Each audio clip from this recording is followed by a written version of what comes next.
अलैहिस्सलाम ने के पास एक बार मलमल का कपड़ा जो है वो तोहफे में आया। आपने वो एक सहाबी रज़ी अल्लाह तआला अन्हु को दिया और कहा कि इससे आप एक कुर्ता बना लीजिए और इसमें से एक हिस्से का अपनी बीवी का दुपट्टा बना दीजिए, क्योंकि मलमल बारीक होती है। और उसके नीचे ये भी फरमाया कि इसके नीचे मज़ीद एक कपड़ा लगा लें, यानी कि बारीक कपड़े पहनने को आका सल्लल्लाहु अलैहि वसल्लम ने बिल्कुल पसंद नहीं फरमाया।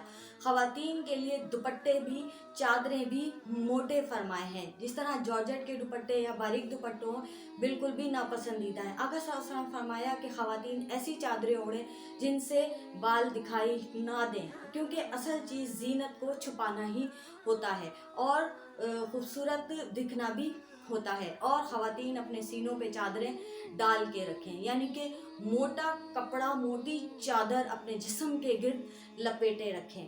कुरान पाक में भी इरशाद पाक है कि अपने सीनों पे को ढांके रखें। तो अल्लाह और रसूल पाक सल्लल्लाहु अलैहि वसल्लम का पसंदीदा तर्ज अमल अपनाइए। ये 2-2 इंच की पट्टी गले में डाल के अल्लाह पाक और रसूल पाक सल्लल्लाहु अलैहि वसल्लम के अहकाम का मजाक ना उड़ाइए।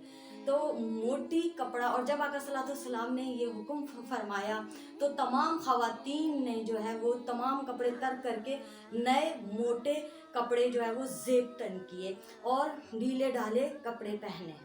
तहमद, पाजामा और लुंगी वगैरह को आका सल्लल्लाहु अलैहि वसल्लम ने टखनों से ऊपर रखने का हुक्म फरमाया है।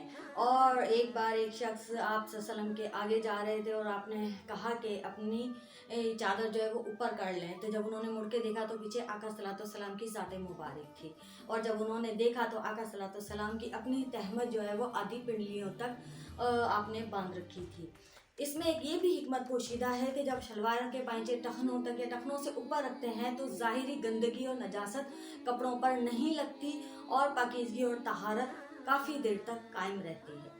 तो मर्दों का जो है वो अपने शलवारों को घुटनों से, टखनों से ऊपर रखने की जो है वो हुक्म है, और ख़वातीन का टखने छुपाने का हुक्म है। एक बार हज़रत अस्मा रज़ियल्लाहु ताला अन्हा आका सल्लल्लाहु अलैहि वसल्लम की खिदमत में बारीक लिबास पहनकर हाजिर हुई, खिदमत हुई, तो आपने चेहरा मुबारक का रुख फेर लिया। तो हज़रत अस्मा रज़ियल्लाहु ताला अन्हा ने दरियाफ़्त फरमाया कि या रसूलल्लाह ऐसा क्यों? तो आपने कहा जब औरत जवान हो जाए तो उस पर लाजिम है कि वो अपने आप को पूरा ढक ले, यानी कि मोटा कपड़ा पहने।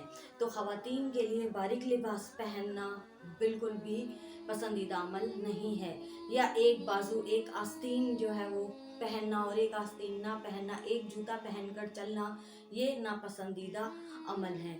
इसी तरह से मर्दों के लिए भी एक बार उम्मुल मोमिनीन ने आका सल्लल्लाहु अलैहि वसल्लम से फरमाया कि खातून मर्दों के जूते पहनती है। तो आका सल्लल्लाहु अलैहि वसल्लम ने फरमाया ऐसी औरत जो मर्द की बराबरी करना चाहे, मर्द जैसा बनना चाहे, वो जहन्नुमी है, वो सख्त नापसंदीदा तरीन औरत है, और उस पर आका सल्लल्लाहु अलैहि वसल्लम ने लानत फरमाई है। लिबास हमेशा अपनी हैसियत के मुताबिक पहने, ना इतना आलीशान और शौकत और तकब्बुर के लिए आप खामखा खुद को वबाल में डालें, और सब कुछ होने के बावजूद आप बिल्कुल ही पेवंद लगा, मामूली और हल्का घटिया किस्म का आप कपड़ा पहने। तो अपनी हैसियत के मुताबिक अच्छे से अच्छा लिबास ज़ेब तन कीजिए। पहनने ओढ़ने, बनाव सिंगार में सलीके का खास ख्याल रखें।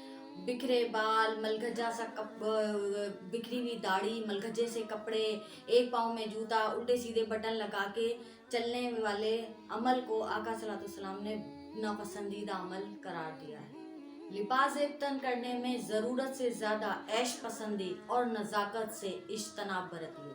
अपने साथ साथ अपने गुलामों का भी बेहतरीन सा ख्याल रखिए, अपने सर्वेंट्स का, मेड्स का, अपनी हैसियत के मुताबिक उनको भी अच्छे से अच्छा लिबास पहनाइए। ये भी खुदा के, ये भी हमारा फ़र्ज़ है और अल्लाह पाक की तरफ से ये पसंदीदा अमल है कि अपने गुलामों, नौकरों और लौंडियों को अपने से अपनी हैसियत के मुताबिक बेहतरीन से लिबास ज़ेब तन करवाइए। ये थी हमारी आज की वीडियो, जिसमें हमने आपको बताए उम्दा लिबास के आदाब। सहरंगे ज़िंदगी के अगले फार्मूले के साथ मिलते हैं अपनी अगली वीडियो में। तब तक के लिए आयशा खान को इजाज़त दीजिए। अल्लाह हाफ़िज़।